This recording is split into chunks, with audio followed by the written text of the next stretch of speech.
I became a vegan back in September 2017. Although I told everyone that it was this ethical argument and that I really wanted to save the planet and the animals, it was, I'd say, at least subconsciously, part of my eating disorder. Weight loss. Yeah. Favourite food now, probably lentil bolognese, which is like really healthy and boring, but it's so good.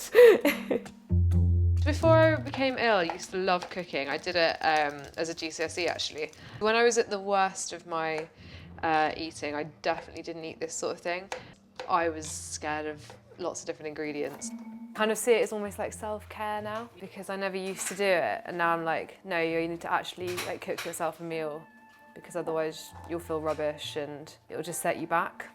I was diagnosed with anorexia in June 2016, but I've always had kind of food issues. I think I went on my first diet when I was 11.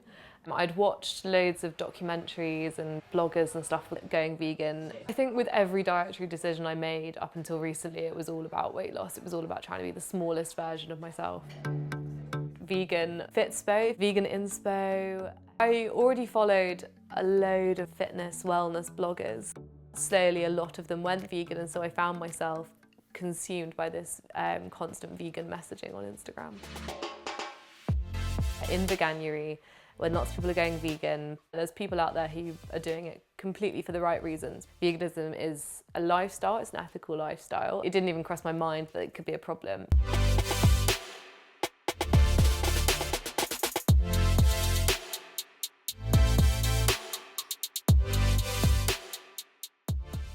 I think I'm not vegan. I've just like always. My mental state while I was vegan was pretty horrendous. I think the problem with anorexia is that it kind of shuts off the rational side of your brain. The vegan lifestyle that I'd adopted wasn't right for me. And I was in denial about it for a long time, I think. And it wasn't until my parents kind of sat me down and were like, look, you've lost all this weight and we're worried about you. And that was what kind of made me think, perhaps this isn't the right diet for me. I look back at that former version of myself and I just feel sorry for her. Like, you're supposed to enjoy food and it's such a miserable existence and it's really sad.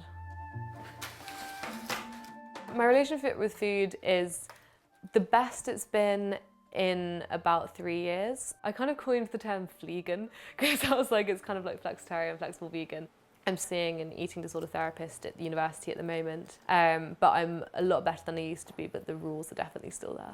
I'd say if you've had an eating disorder, especially a restrictive one, fair enough, come to veganism when you're recovered and you're in a good place with food. I'm not saying that veganism is a negative way to eat. It's a sustainable lifestyle, but that's not necessarily one that people with eating disorders should adopt.